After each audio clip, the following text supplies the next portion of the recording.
بسم اللہ الرحمن الرحیم، السلام علیکم۔ میرا نام معید جعفری ہے، آپ کو اپنے بلاگ میں خوش آمدید کہتے ہیں۔ چینل کو پلیز سبسکرائب کیجئے اور ویڈیو کو لائک اور شیئر کریں اگر آپ کو پسند آئے۔ پاکستان اور بھارت کی جو آپسی لڑائی ہے، بے شک اس کے اوپر سیز فائر کی مہر لگ گئی ہو، اور سیز فائر جو کہ ٹیمپرری تھا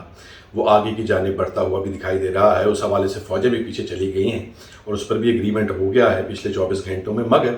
اس سب کے ساتھ پاکستان کو ایک انتہائی ڈینجرس چیز کا سامنا ہے، اور وہ ہے اس وار کا پہلے تو پش فیکٹر چل رہا تھا، اب وہ پل فیکٹر میں بھارت نے اس کو چینج کرنے کی کوشش کی ہے۔ اس حوالے سے آپ کو بتائیں گے کہ وہ اسٹریٹجی کیا ہے، وہ پاکستان کو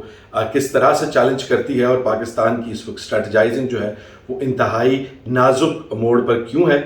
اس سارے کے اوپر آپ کے ساتھ بات کریں گے، تو سٹارٹ کر لیتے ہیں بلوچستان خزدار میں جو آج واقعہ پیش آیا، اور اس کی سب سے اہم امپورٹنٹ چیز یہ ہے کہ right away after couple of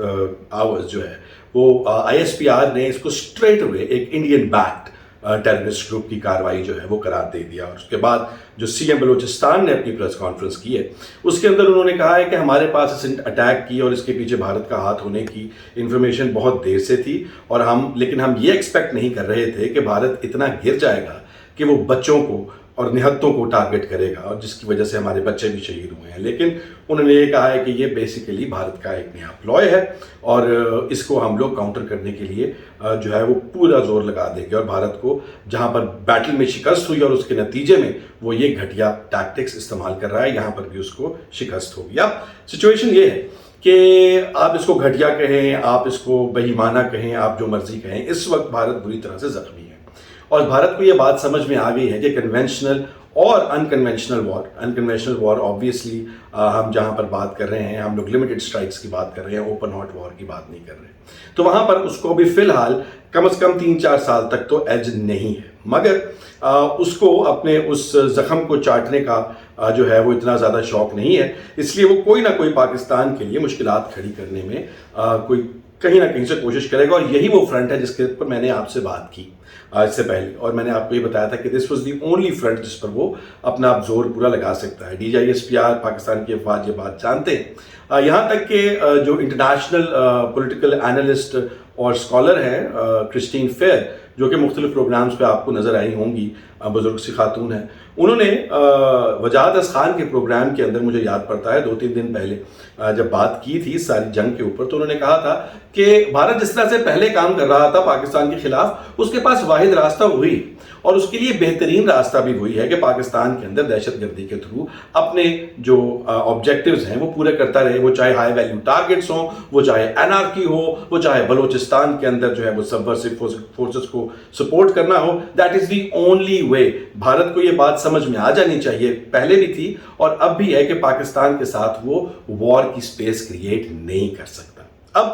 یہ بات جو ہے انہوں نے کہا کہ میری جو انڈین تھنک ٹینکس ہیں ان کے ساتھ یہ بات مسلسل ہوتی، تو basically it is a normal in the state craft, اور اس سب کی وجہ سے جو میں پل فیکٹر کی بات کر رہا ہوں، وہ پل فیکٹر یہ ہے کہ پہلے تو انڈیا نے یہ کلیم کیا کہ ان پر ایک دہشت گردی کا حملہ ہوا ہے، اور اس دہشت گردی کے حملے کے نتیجے میں ریاکشن میں انہوں نے پاکستان پر حملہ کرنے سے بھی جو ہے وہ اپنا ہاتھ نہیں کھینچا۔ اب پاکستان کے اندر بھارت جو ہے وہ دہشت گردی کے واقعات کروا رہا ہے، جس میں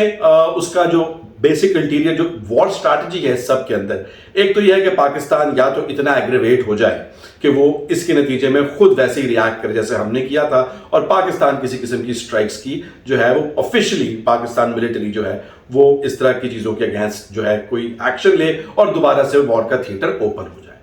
دوسرا جو ان کا الٹیریئر موٹیو ہے، وہ جو بیسیکلی اپنے ایکشن سے یہ انسائٹ کرنا چاہتے ہیں بیہیویئر، اور اس انسائٹمنٹ وہی کہ جی آپ کسی کو جو ہے ڈائریکٹلی نہیں کر رہے بلکہ ان سے ڈائریکٹلی کروا رہے ہیں، اسی کو پل فیکٹر کہا جاتا ہے۔ تو اور دوسرا یہ ہے کہ پاکستان کے اندر جب ہم یہ ساری دہشت گردی وغیرہ کروائیں تو پاکستان اس کا بدلہ لینے کے لیے وہ بھی جو ہے وہ نان اسٹیٹ ایکٹرز کو استعمال کرے اور بھارت کے اندر اس طرح کا کوئی واقعہ کروانے کی کوشش کرے۔ ابھی تک تو ہمارے پاس پاکستان کے خلاف پہلگام کی کوئی ثبوت نہیں ہے، انٹرنیشنل کمیونٹی ہمارے منہ پر تھوکتی بھی نہیں ہے اس معاملے پر، ہمارے پاس نہ کوئی ثبوت ہے نہ ہمارے پاس کوئی گواہ ہے، تو ہم اس سب کے تھرو پاکستان کو انسائٹ کر کے ایک اس چیز کے لیے ریڈی ہوں، اور اس کے بعد وہ ملبہ جو ہے پورے کا پورا وائٹ واش کر دے سچویشن کو، جب یہ ثابت ہو جائے کہ پاکستانی ملٹری یا پاکستان کی اسٹیٹ بیکڈ کوئی نان اسٹیٹ ایکٹرز ہیں جنہوں نے یہ سب کچھ کیا ہے۔ So it is a double edge sword trap for Pakistan, اور پاکستان کے لیے ایک انتہائی significant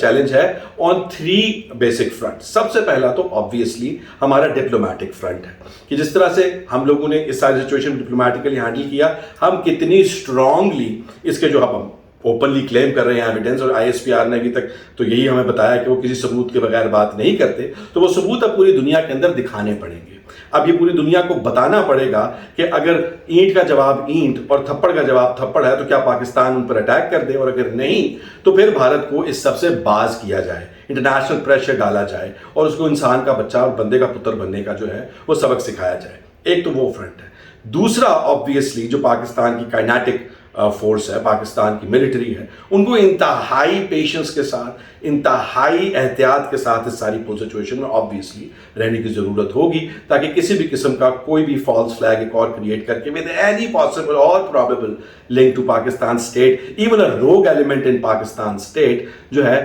that would cause Pakistan a lot of problems. So these are all the factors جو ہے. اس کے بعد جو آپ کا جو لوکل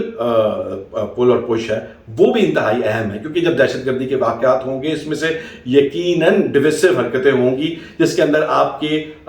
جو ہے ایتھنیسٹی کے بنیاد پر ڈویژنس کریٹ کرنے کی کوشش کی جائے گی, ٹیررسٹ اٹیکس میں کہیں پر سیکٹیرین بنیادوں کے اوپر کرنے کی کوشش کی جائے گی, تاکہ سوسائٹی جو ہے وہ ڈویژنس کا شکار ہو, اور اس کے بعد ملک کے اندر پینیٹریشن اور ملک کے اندر مسئلے کھڑے کرنے کی جو صلاحیت ہے وہ زیادہ ہو جائے. اسی لیے پاکستان تحریک انصاف جو ہے once again comes into play where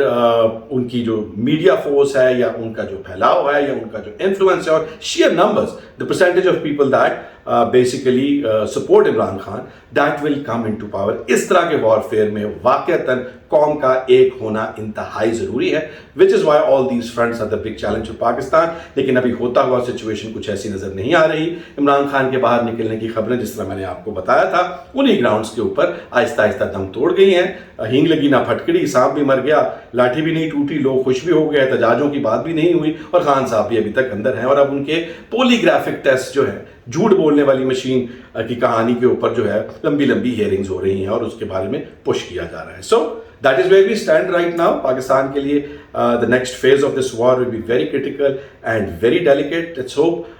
to see some good news on international diplomatic front. کل ملتے ہیں انشاءاللہ. Take care.